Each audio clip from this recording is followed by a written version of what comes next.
Setahun aku diam diperlakukan bak pelayan oleh Ibu Mira di rumah yang kubeli dengan keringat sendiri.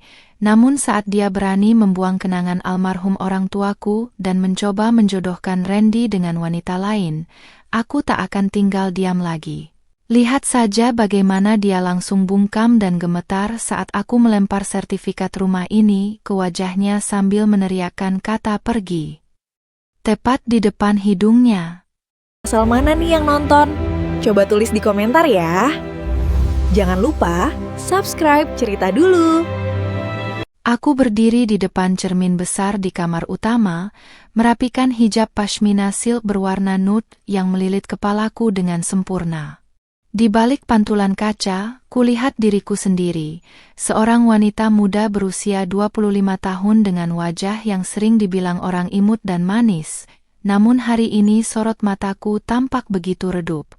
Aku mengenakan setelan tunik modern yang pas di badan, memperlihatkan siluet tubuhku yang tetap terjaga dan proporsional meski beban batin terus menghimpit. Sebuah penampilan yang selalu kuupayakan agar tetap terlihat berwibawa di rumah yang kubangun dengan tetesan keringatku sendiri dari hasil menulis dan konten digital selama bertahun-tahun.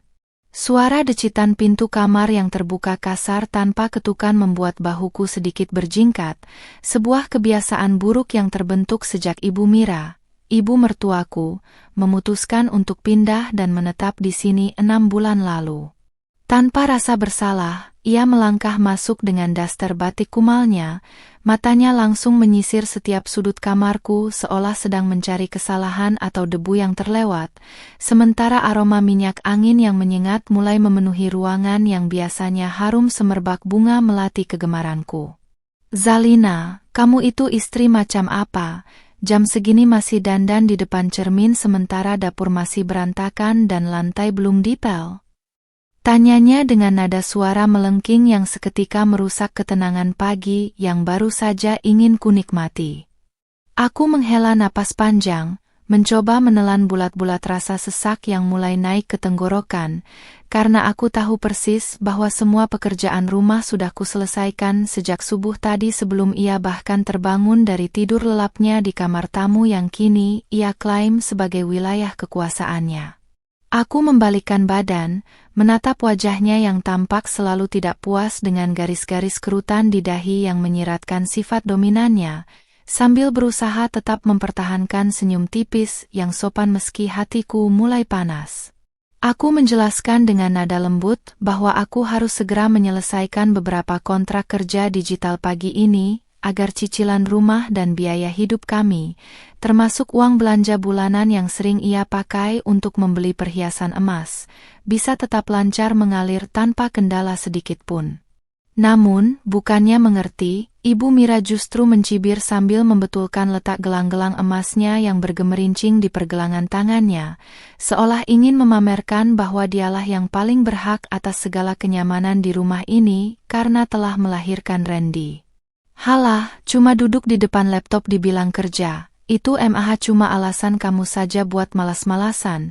Harusnya kamu bersyukur Randy mau menikahimu dan membawamu ke sini," ucapnya dengan nada merendahkan yang luar biasa, seolah dia lupa sama sekali bahwa sertifikat rumah yang kami tempati ini sepenuhnya atas namaku, bukan atas nama putranya. Saat aku melangkah keluar kamar menuju dapur untuk mengambil air minum, pemandangan di ruang tengah membuat jantungku seakan berhenti berdetak sesaat. Beberapa koper besar dan tas plastik tampak berserakan di atas karpet bulu mahalku yang baru saja kubersihkan kemarin sore. Di sana, seorang wanita parubaya lainnya yang merupakan adik Ibu Mira sedang duduk santai sambil ngemil kerupuk, membiarkan remah-remahnya jatuh mengotori lantai yang baru saja mengkilap, seolah-olah rumah ini adalah penginapan gratis yang bisa mereka datangi kapan saja tanpa izin dariku sebagai pemilik sah. "Oh, ini Zalina ya?" "Mira, benar kata kamu. Istrinya Randy ini memang kelihatan manja sekali, pakai baju bagus-bagus di dalam rumah tapi tidak peka, ada tamu datang bukannya langsung buatkan kopi atau teh hangat," celetuk adik mertuaku itu tanpa rasa malu sedikit pun. Aku mengepalkan tangan di balik saku tunikku, merasakan kuku-kukuku menekan telapak tangan saat menyadari bahwa rumah yang seharusnya menjadi tempatku beristirahat dengan tenang kini telah berubah menjadi markas besar keluarga mertua yang tidak tahu diri. Randy, suamiku, baru saja keluar dari kamar mandi dengan handuk tersampir di bahunya, menatap kegaduhan di ruang tengah dengan ekspresi wajah yang penuh keraguan dan ketidakberdayaan yang sudah sangat kukenal. Bukannya menegur ibunya atau memberikan penjelasan padaku, ia justru memalingkan wajah dan berjalan mendekatiku, membisikkan kata-kata yang selalu ia gunakan sebagai senjata untuk membungkamku. "Sabar ya, sayang, mereka itu kan orang tuaku, tidak enak kalau kita larang-larang, lagi pula cuma sebentar kok mereka di sini." "Sebentar katamu, Mas? Ini sudah kelima kalinya dalam 3 bulan terakhir mereka datang berbondong-bondong tanpa kabar, dan kamu tahu sendiri siapa yang membayar semua tagihan listrik, air, dan makanan mereka selama di sini." Balasku dengan suara tertahan namun tajam, menatap matanya yang tidak pernah berani membalas tatapanku dengan tegas. Aku bisa melihat Ibu Mira menguping dari balik pintu dapur dengan senyum kemenangan, merasa bahwa putranya akan selalu berpihak padanya tidak peduli seberapa menderitanya aku diperlakukan sebagai orang asing di rumahku sendiri. Hari itu, di tengah hiruk-pikuk suara tawa keluarga mertua yang mulai memenuhi ruang tamu dan aroma masakan mereka yang berminyak menyengat, aku menyadari bahwa kesabaranku bukanlah tanpa batas yang bisa mereka injak-injak selamanya. Sambil menyentuh permukaan dinding rumah yang kedinginan, aku berjanji dalam hati bahwa jika mereka terus melampaui batas, aku tidak akan segan-segan meruntuhkan singgasana palsu yang mereka bangun di atas punggungku, dan saat-saat itu tiba, tidak akan ada satupun dari mereka yang bisa tetap tertawa sombong di hadapanku.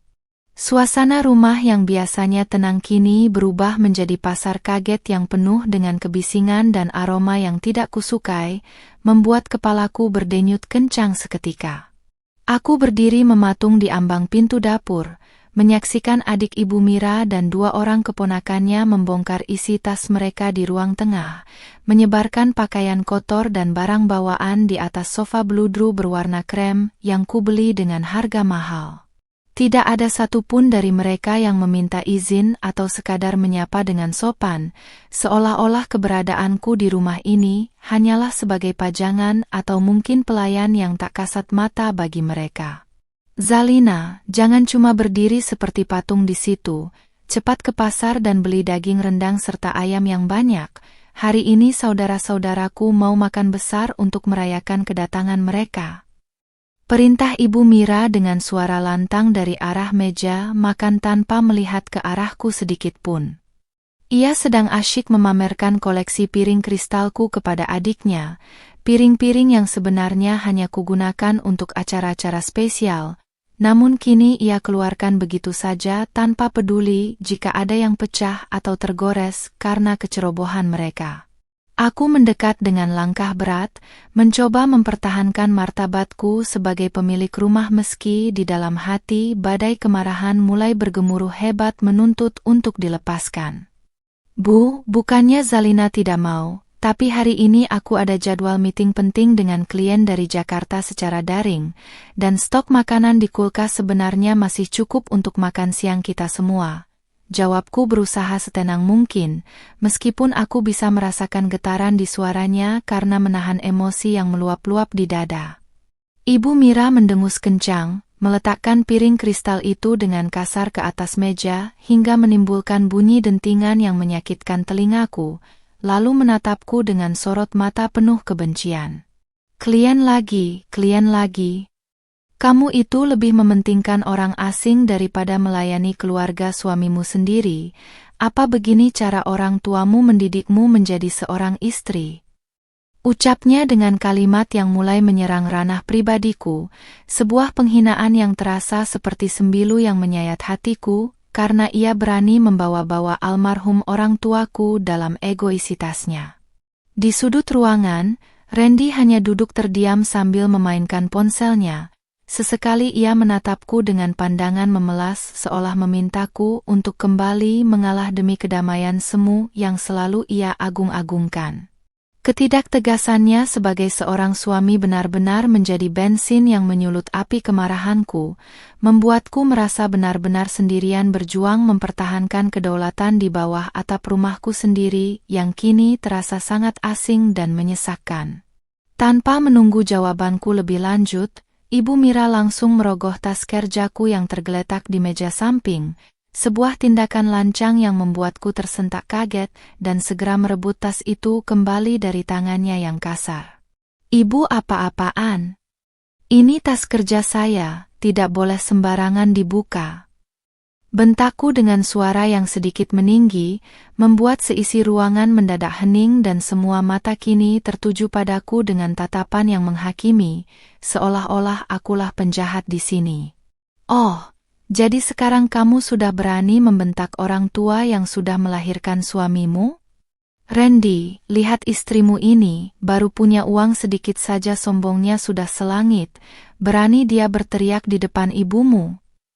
Teriak Ibu Mira dengan nada dramatis, pura-pura menyeka sudut matanya yang kering seolah-olah ia adalah korban penganiayaan menantunya yang kejam. Ia sengaja mengeraskan suaranya agar para tetangga bisa mendengar, sebuah taktik lama yang selalu ia gunakan untuk memojokkan posisiku di lingkungan rumah ini. Randy akhirnya bangkit berdiri. Namun bukannya membelaku, ia malah berjalan mendekat dan memegang lenganku dengan remasan yang seolah memintaku untuk segera meminta maaf pada ibunya yang jelas-jelas salah. "Zalina, sudahlah, jangan memperpanjang masalah. Minta maaf saja pada ibu dan pergi ke pasar seperti yang beliau minta.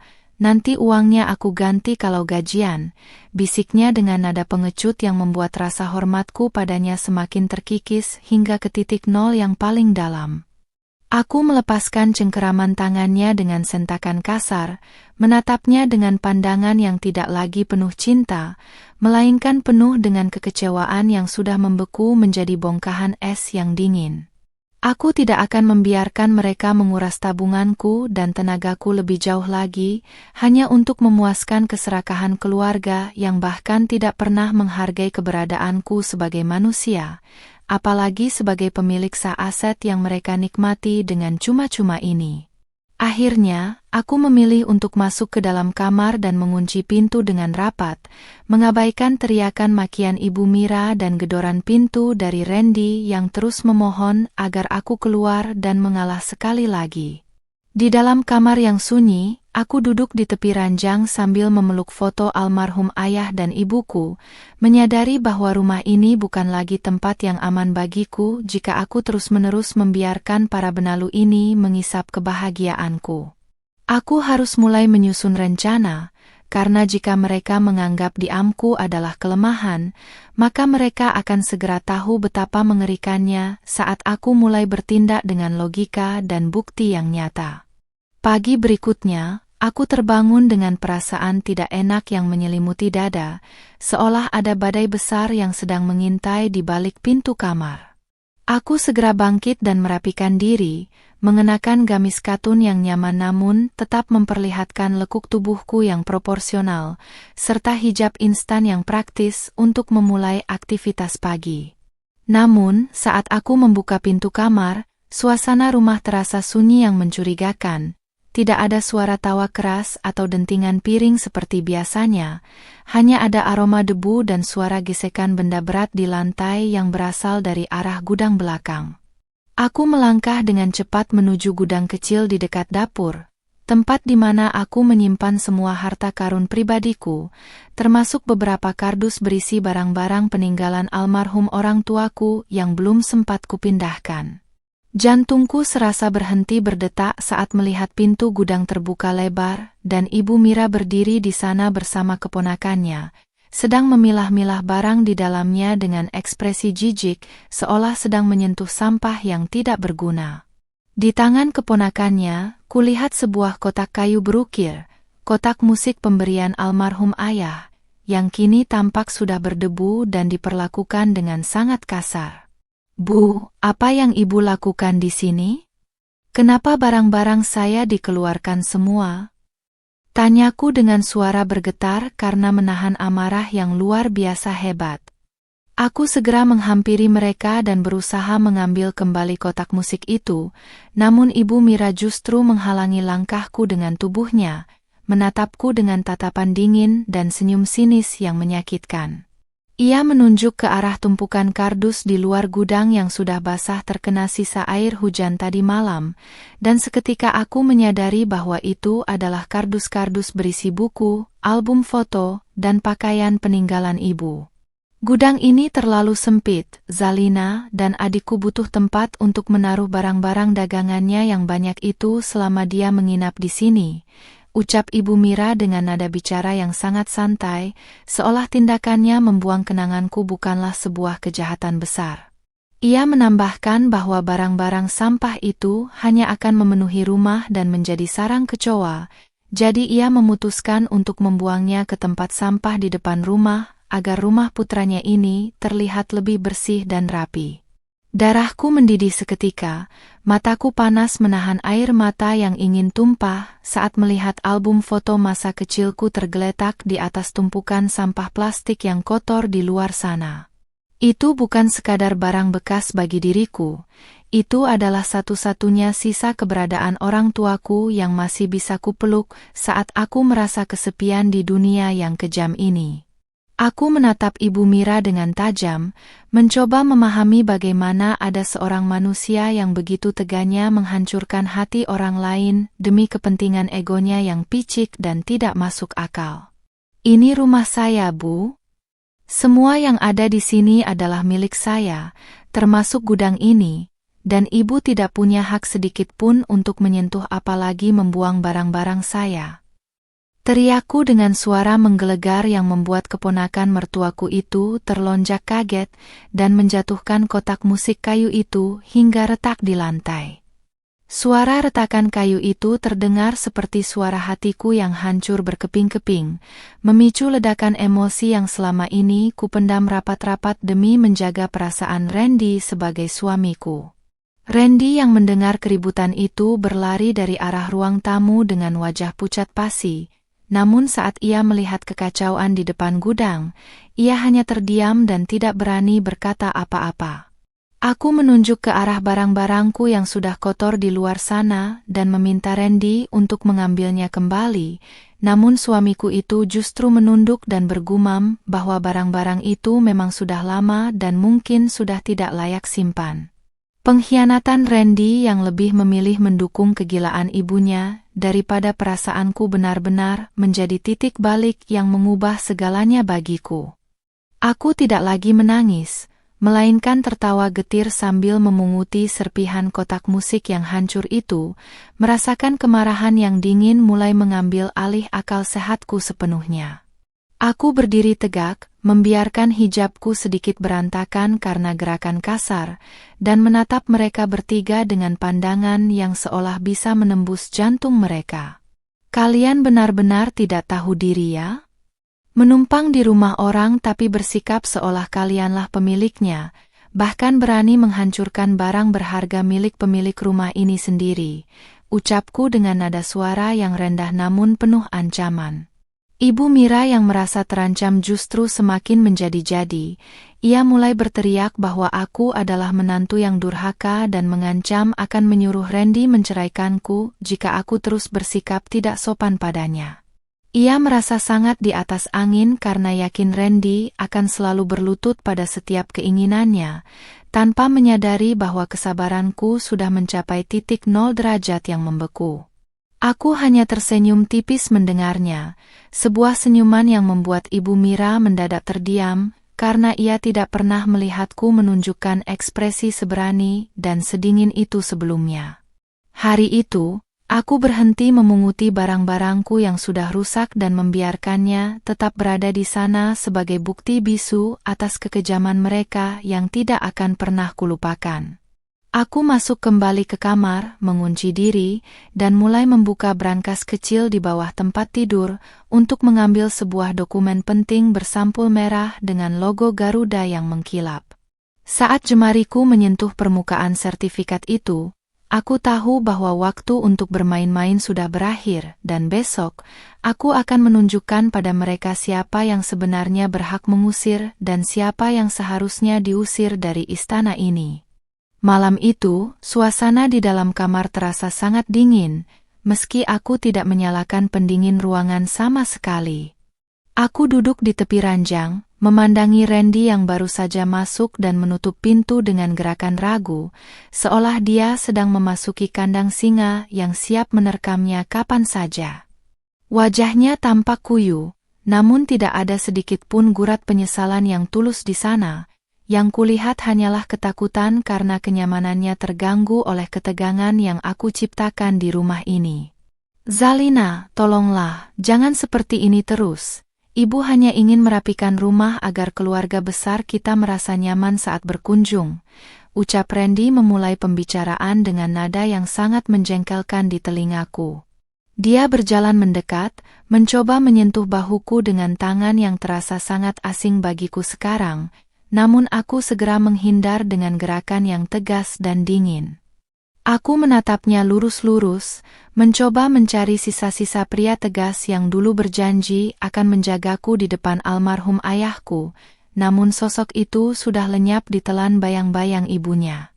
Aku bertanya padanya dengan suara yang tenang namun menusuk, apakah dia sadar bahwa barang yang dibuang ibunya adalah satu-satunya kenangan fisik yang kumiliki dari orang tuaku yang sudah tiada. Randy hanya menghela napas panjang, sebuah reaksi yang sangat meremehkan rasa sakitku, lalu berkata bahwa barang-barang itu bisa dibeli lagi atau diganti dengan yang baru jika aku mau. Jawaban itu membuatku menyadari bahwa suamiku sendiri tidak pernah benar-benar menghargai nilai emosional dan sejarah hidupku. Dia hanya peduli pada ego ibunya yang setinggi langit. "Kamu selalu bilang sabar, Zalina. Tapi pernahkah kamu sekali saja bilang pada ibu untuk berhenti menginjak-injak harga diriku di rumahku sendiri, Mas?" Tanyaku dengan nada yang mulai meninggi, tak lagi mampu menahan sesak yang membuncah. Randy justru tampak tersinggung. Dia menegakkan punggungnya dan mulai menggunakan dalil bakti kepada orang tua untuk membungkam argumenku yang logis. Dia merasa bahwa sebagai anak laki-laki, dia wajib memuliakan ibunya, bahkan jika itu berarti harus mengorbankan perasaan dan hak istrinya sendiri secara terus-menerus.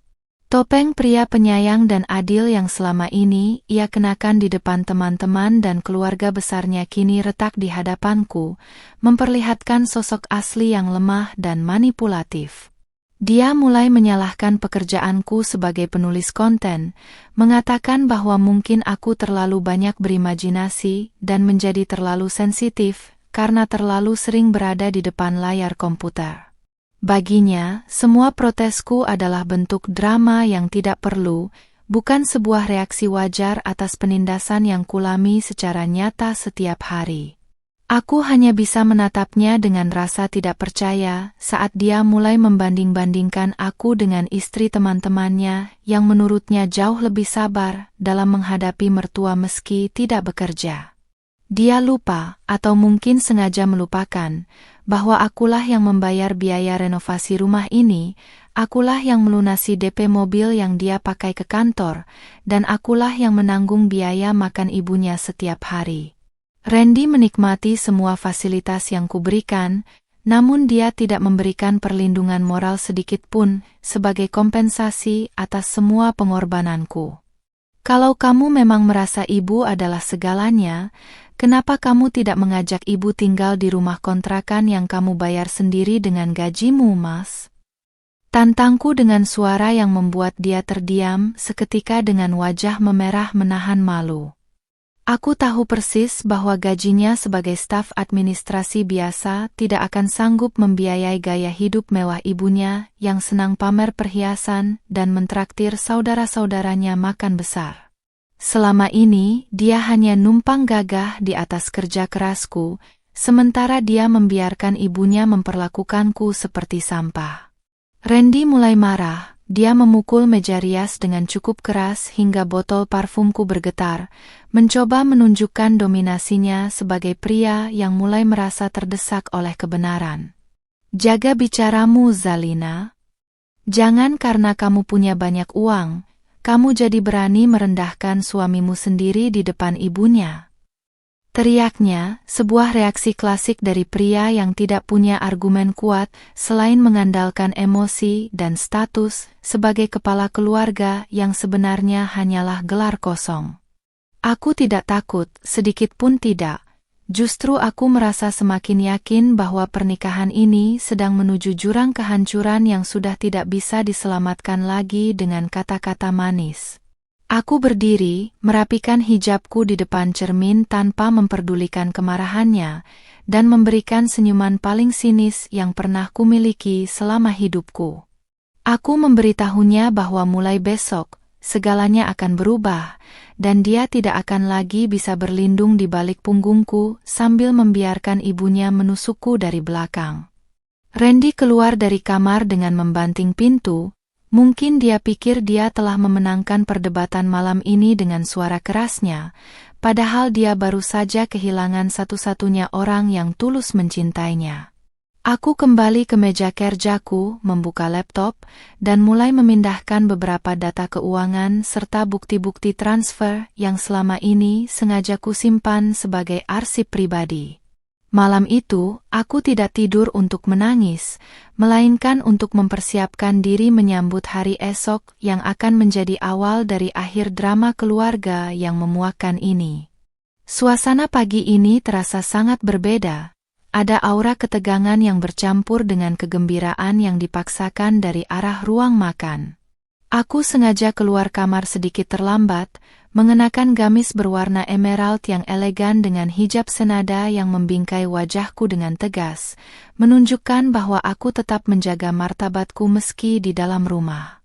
Saat melangkah ke meja makan, jantungku berdegup kencang melihat ada seorang wanita asing yang duduk sangat akrab di samping Ibu Mira, sedang tertawa kecil sambil menyuapi Randy sepotong kue tradisional. Wanita itu terlihat sangat cantik dengan riasan wajah yang tebal dan pakaian modis yang cukup ketat, memberikan kontras yang mencolok dengan penampilanku yang tertutup namun bersahaja. Namanya Siska, mantan kekasih Randy yang dulu hampir menikah namun gagal karena masalah restu. Setidaknya itu yang pernah Randy ceritakan padaku sebelum kami menikah. Kini, Siska duduk di sana dengan kepercayaan diri yang meluap, seolah dia adalah calon ratu baru yang siap menggantikan posisiku di meja makan milikku sendiri. Zalina, kebetulan kamu sudah bangun. Kenalkan ini Siska, teman lama Randy yang sangat sukses di Jakarta, ucap Ibu Mira dengan nada suara yang sengaja dilebih-lebihkan untuk menjatuhkan mentalitasku.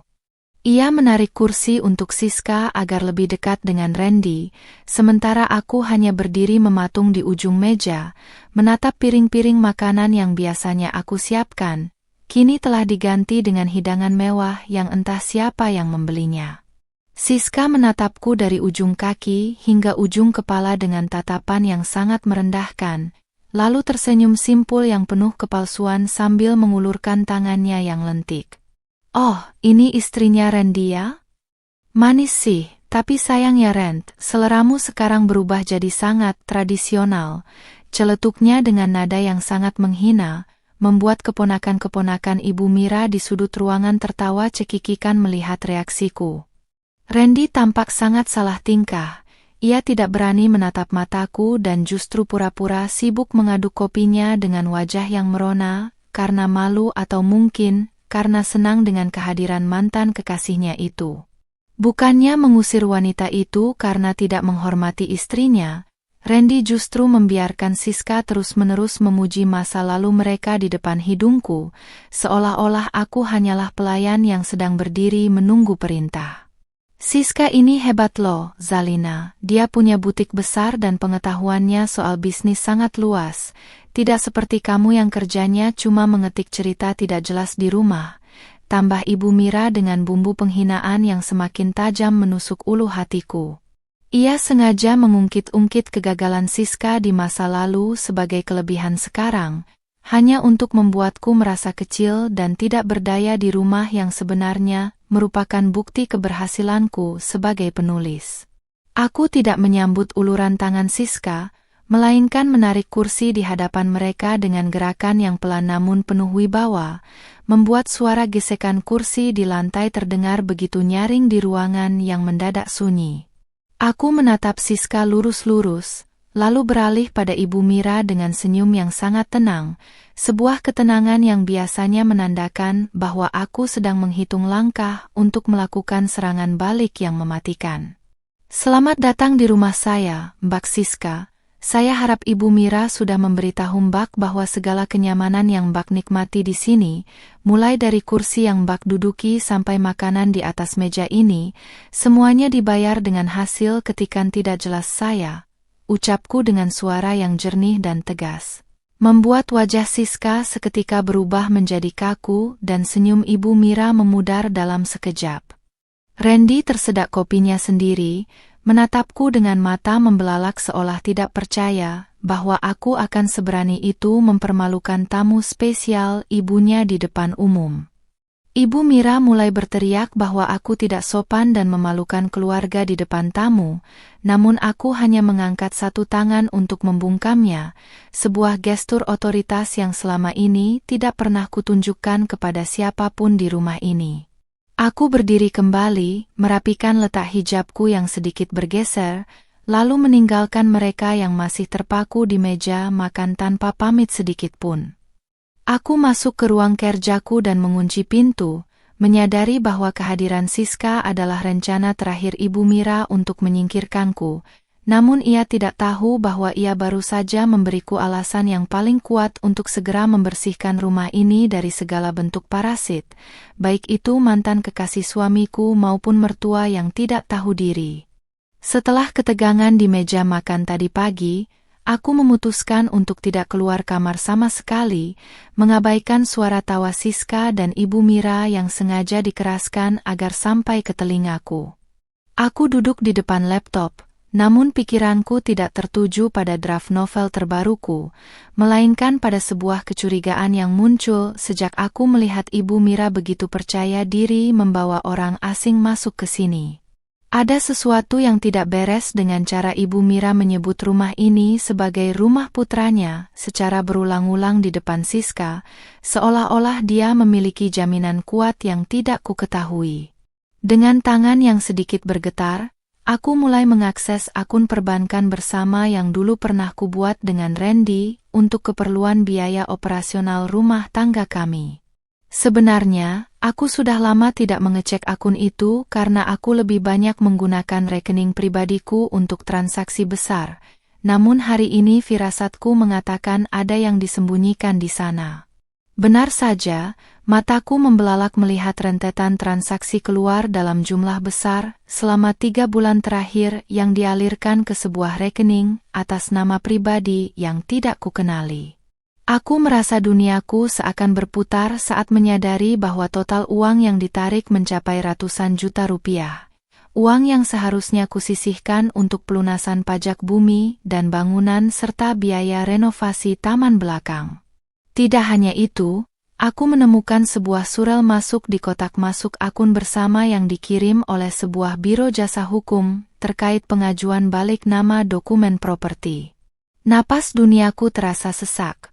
Mungkinkah mereka benar-benar senekat itu mencoba mencuri rumah ini dari tanganku saat aku sedang sibuk menghidupi mereka? Aku segera menghubungi rekan kerjaku yang memiliki kenalan di kantor pertanahan untuk mengecek status sertifikat rumahku secara diam-diam melalui jalur resmi. Sambil menunggu jawaban, aku beranjak ke arah lemari kecil tempat aku menyimpan dokumen-dokumen penting yang terletak tersembunyi di balik tumpukan pakaian di dalam kamar kerja. Tanganku meraba-raba bagian dalam lemari, namun yang kutemukan hanyalah ruang kosong.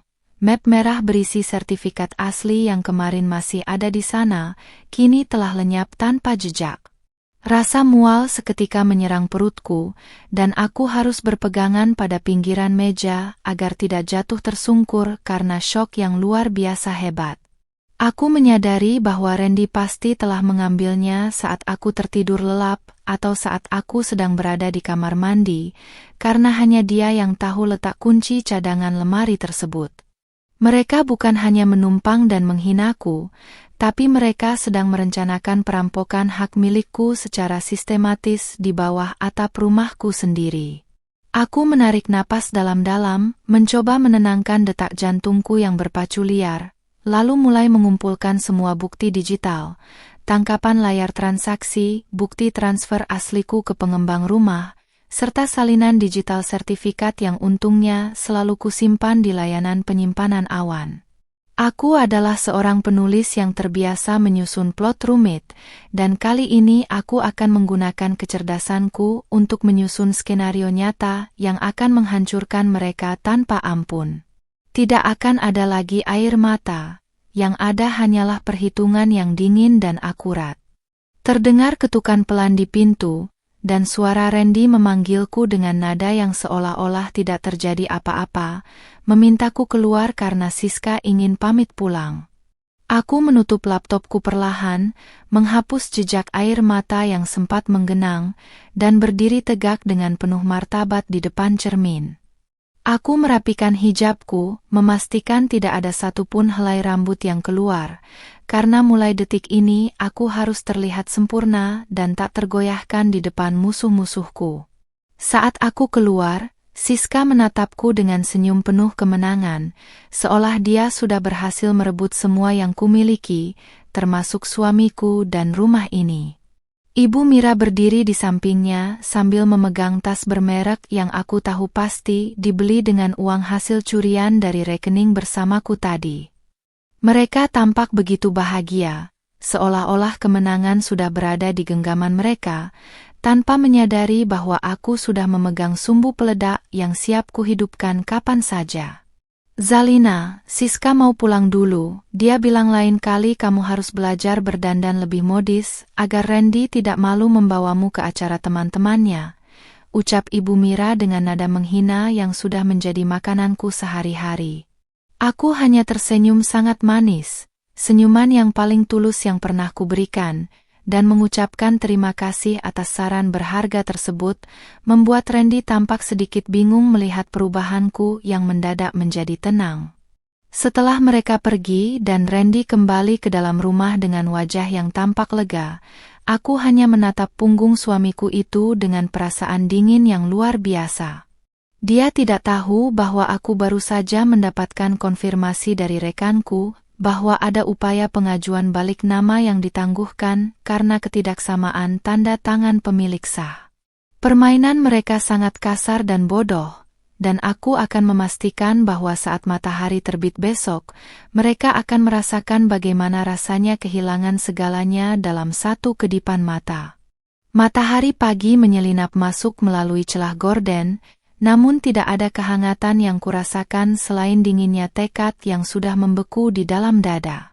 Aku sengaja mengenakan pakaian terbaikku, sebuah gamis dengan potongan tailoret yang tegas dan hijab segi 4 premium yang tegak sempurna di dahi, memberikan kesan wanita otoritas yang tak tergoyahkan.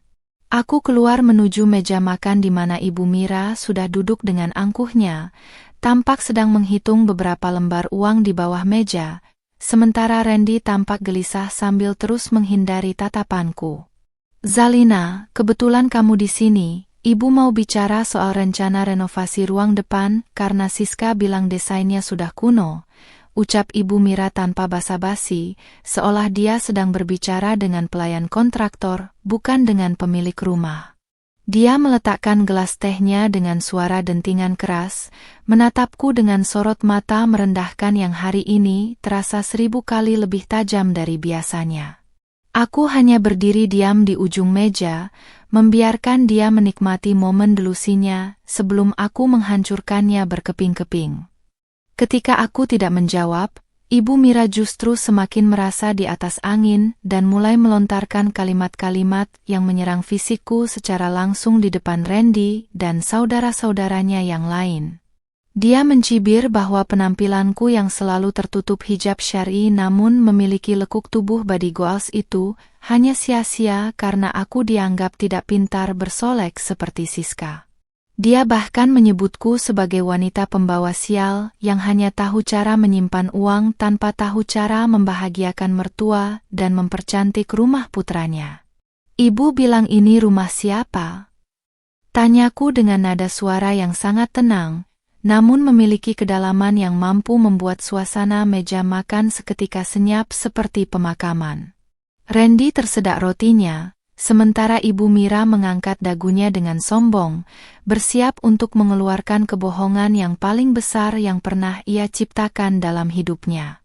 Dia tidak sadar bahwa aku sudah mengetahui segala rencana kotornya tentang dokumen balik nama yang mereka upayakan secara ilegal di belakangku.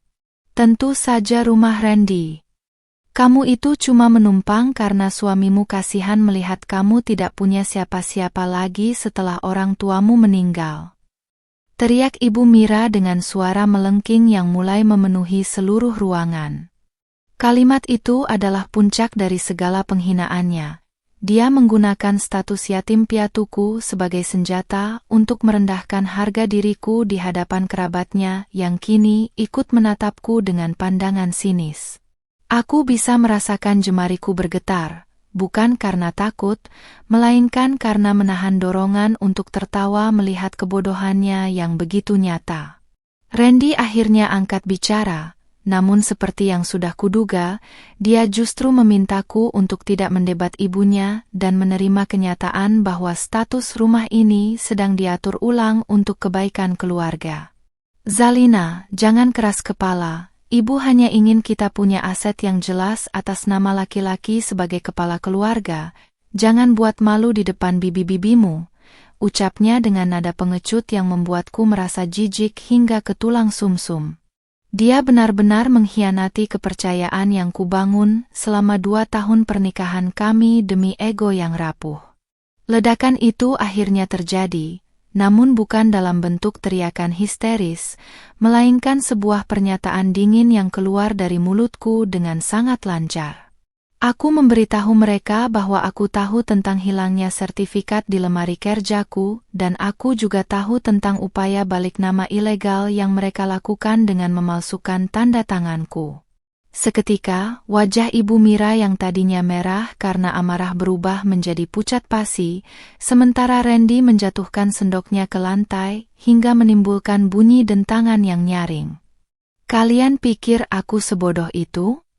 Kalian pikir aku hanya diam karena aku lemah? Tanyaku sambil melangkah mendekati Ibu Mira yang kini mulai gemetar namun tetap berusaha menunjukkan wajah garang yang dibuat-buat. Aku mengungkapkan bahwa aku sudah memblokir semua akses rekening bersama dan telah melaporkan upaya penipuan dokumen tersebut ke pihak berwenang sebagai langkah antisipasi. Suasana yang tadinya penuh dengan makian terhadapku kini berubah menjadi kepanikan massal di antara mereka. Ibu Mira mulai histeris. Dia berteriak bahwa aku adalah menantu iblis yang ingin memenjarakan mertua dan suaminya sendiri hanya karena masalah sepele seperti dokumen rumah. Dia mencoba memancing simpati saudara-saudaranya dengan berpura-pura sesak napas, namun aku tidak lagi merasa iba. Aku hanya menatapnya dengan pandangan kosong, menyadari bahwa wanita ini tidak akan pernah berubah sampai dia merasakan akibat nyata dari perbuatannya. Aku membalikkan badan dan berjalan kembali menuju kamar untuk mengambil sesuatu yang akan menjadi senjata pemungkas dalam perang ini, meninggalkan mereka yang masih saling menyalahkan di meja makan. Suara Randy yang memanggil namaku dengan nada memohon tidak lagi kuindahkan, karena bagiku, dia sudah mati bersama dengan rasa hormatku yang telah lama ia injak-injak. Pagi ini bukan lagi tentang sabar, pagi ini adalah tentang pembersihan total atas segala benalu yang telah merusak kedamaian hidupku selama ini. Aku keluar dari kamar dengan langkah yang mantap, jemariku mencengkeram erat sebuah map plastik tebal yang di dalamnya tersimpan bukti-bukti kekuatan hukumku. Di ruang tengah, Ibu Mira masih berusaha melakukan aksi dramatisnya, bersandar pada bahu adiknya sambil memegangi dadanya, sementara Randy berdiri mematung dengan wajah yang benar-benar kehilangan warna. Kehadiranku dengan tatapan dingin dan postur tubuh yang tegak sempurna, seketika menghentikan isak tangis palsu yang baru saja dimulai oleh mertuaku itu. Mas, Ibu, dan kalian semua, Silakan lihat ini baik-baik agar tidak ada lagi hayalan tentang siapa yang berkuasa di bawah atap ini, ucapku sambil melemparkan beberapa lembar salinan dokumen ke atas meja kopi di depan mereka. Bukan sertifikat asli yang kulempar, karena yang asli kini aman berada di deposit box bank yang sudah kupindahkan sejak 2 hari lalu, melainkan salinan legalisir beserta rekam jejak pembayaran pajak yang semuanya atas nama tunggal, Zalina. Ibu Mira menyambar kertas itu dengan tangan gemetar, matanya menyapu baris demi baris tulisan di sana, dan seketika mulutnya yang tadi begitu lancang menghinaku kini terkatup rapat. Di sana tertera jelas bahwa rumah ini dibeli secara tunai olehku 1 tahun sebelum aku mengenal Randy, dan tidak ada 1 rupiah pun dari dana keluarga mereka yang masuk ke dalam pembangunan istana ini. Ia mencoba mencari celah, namun dokumen hukum itu begitu absolut hingga membuatnya tampak seperti pencuri yang tertangkap basah. Lalu, ini adalah bukti mutasi rekening yang kalian kuras secara diam-diam, lanjutku sambil menyodorkan lembaran lain yang berisi daftar transaksi mencurigakan ke arah Randy. Aku menunjukkan bagaimana Randy menarik dana secara konsisten untuk membelikan perhiasan ibunya dan membiayai gaya hidup mewah Siska di belakangku, semuanya menggunakan uang hasil kerja kerasku sebagai penulis.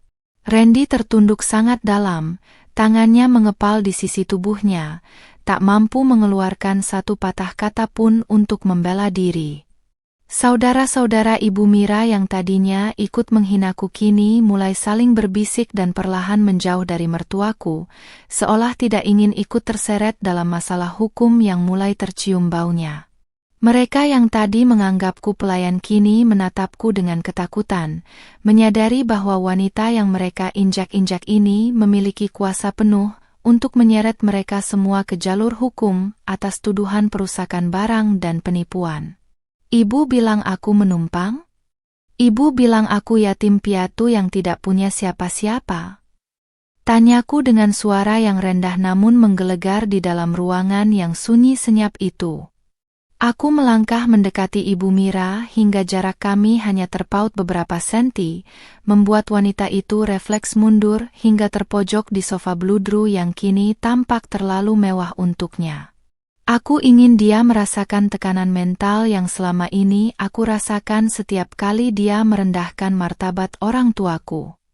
Aku mengeluarkan 1 lembar kertas terakhir, yaitu surat pernyataan pengosongan rumah yang sudah ditandatangani oleh pengacaraku, menyatakan bahwa semua orang yang tidak berkepentingan harus keluar dalam waktu 24 jam.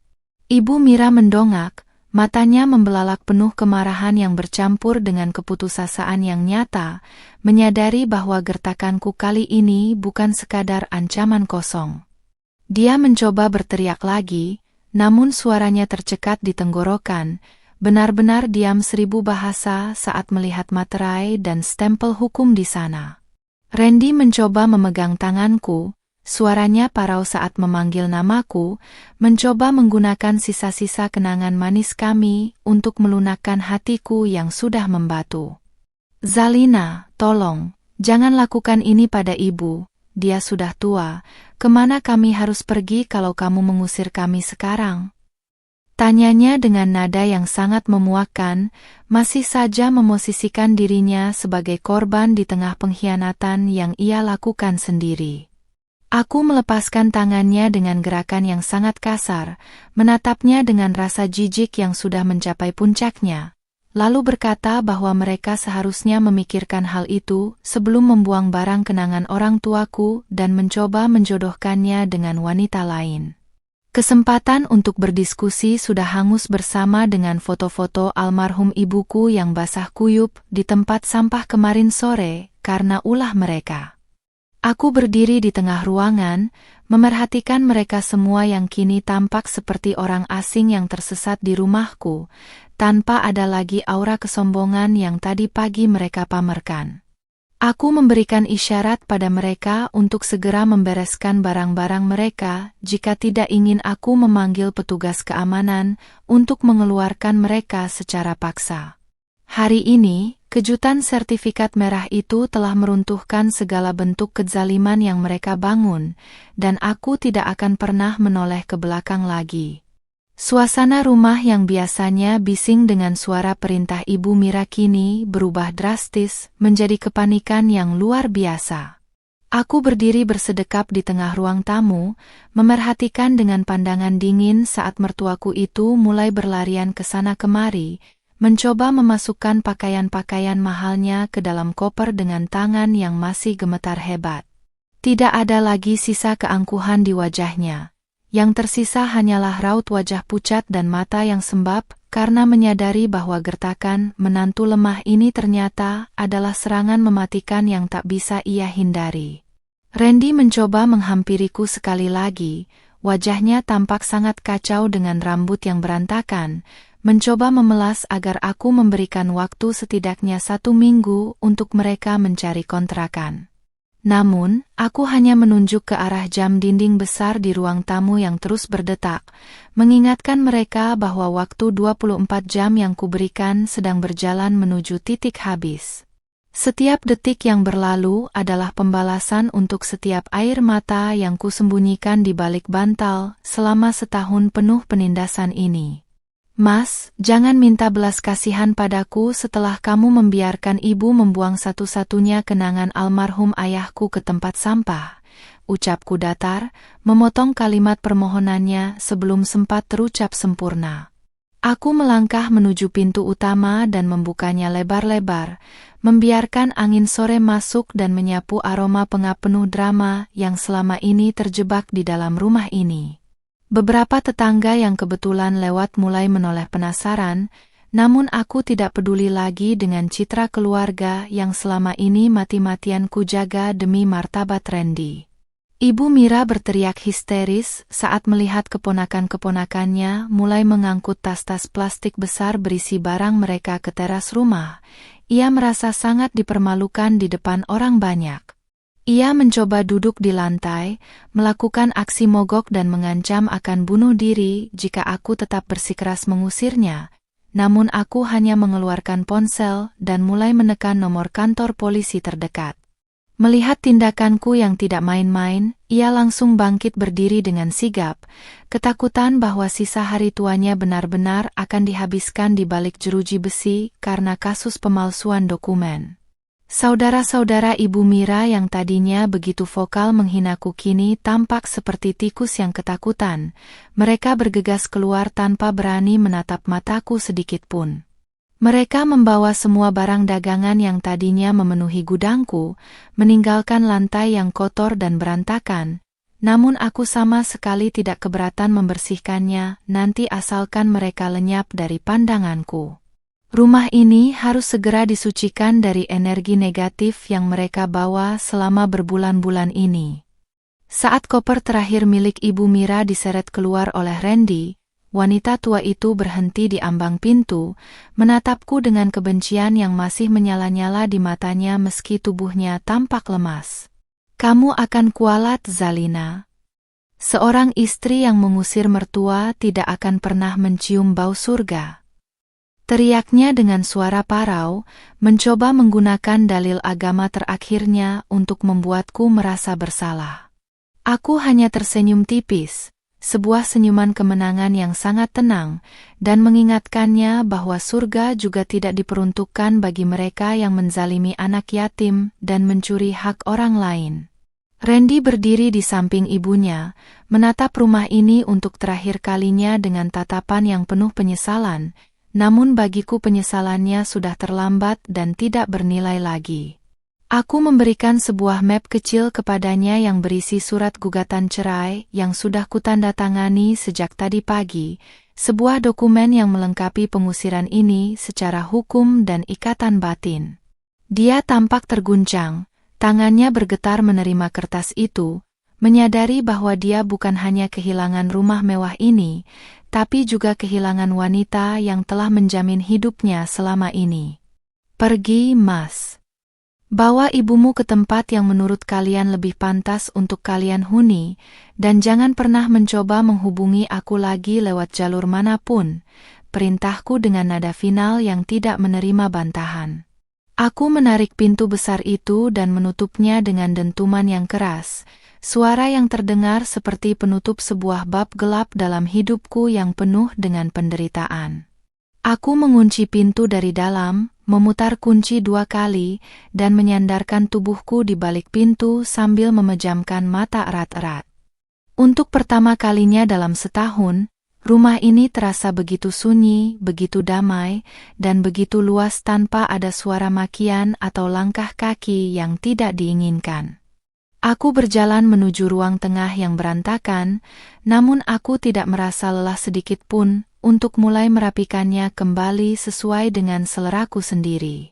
Aku memunguti beberapa sampah yang mereka tinggalkan, merasakan kekuatan baru mengalir di pembuluh darahku. Kekuatan seorang wanita yang berhasil merebut kembali kedaulatannya dari tangan para parasit. Malam itu, aku duduk di teras belakang sendirian, menikmati secangkir teh hangat di bawah sinar bulan tanpa ada gangguan dari siapapun yang merendahkan pekerjaanku. Aku melihat ke arah gudang yang kini kosong, berjanji pada diriku sendiri untuk merenovasi tempat itu menjadi perpustakaan kecil untuk mengenang orang tuaku, tempat di mana aku akan terus menulis karya-karya yang menurut mereka tidak jelas itu. Pengusiran ini bukan hanya tentang harta, tapi tentang keberanian untuk berkata cukup pada ketidakadilan yang memakai topeng kekeluargaan. Pagi ini, aku terbangun oleh suara kicau burung di dahan pohon mangga di halaman depan, bukan oleh teriakan melengking Ibu Mira yang biasanya menuntut sarapan mewah. Cahaya matahari masuk dengan lembut melalui jendela kamar yang kini terbuka lebar, menyinari lantai yang sudah bersih mengkilap setelah semalaman aku membersihkannya sendirian. Aku menarik napas dalam-dalam, merasakan udara yang terasa begitu segar dan ringan, seolah beban bertonton yang selama ini menghimpit bahuku telah menguap bersama kepergian mereka kemarin sore. Aku melangkah ke dapur dengan perasaan tenang, mengenakan pakaian rumah yang nyaman namun tetap modis, menunjukkan lekuk tubuhku yang tetap terjaga dengan baik sebagai bentuk cintaku pada diri sendiri. Tidak ada lagi piring kotor yang menumpuk di wastafel, atau sisa makanan berminyak yang berserakan di meja makan milikku. Aku menyeduh kopi favoritku dan menikmati aromanya yang menenangkan, sebuah kemewahan sederhana yang selama ini selalu dirusak oleh komentar pedas mertuaku tentang harga kopi yang menurutnya terlalu mahal.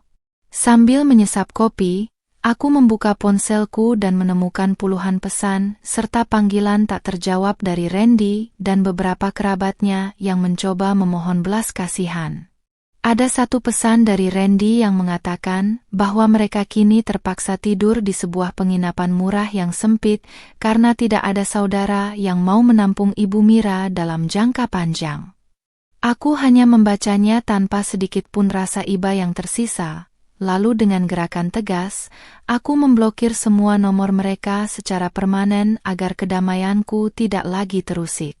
Aku beralih membuka akun media sosial dan platform menulisku, terkejut melihat notifikasi yang meledak karena cerita pendek yang sempat kunggah tentang perjuangan seorang istri yang mempertahankan haknya menjadi viral. Banyak pembaca yang memberikan dukungan dan merasa terinspirasi oleh keberanian tokoh utama yang sangat mirip dengan kisah hidupku sendiri. Hal ini membuatku tersenyum lebar. Ternyata dari luka yang paling dalam sekalipun, aku bisa menciptakan karya yang menyentuh hati banyak orang dan mendatangkan rezeki yang halal.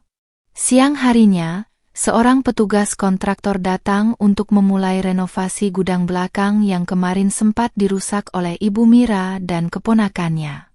Aku memberikan instruksi yang jelas untuk mengubah ruangan itu menjadi perpustakaan pribadi sekaligus studio konten yang estetis dengan rak-rak buku kayu yang tinggi.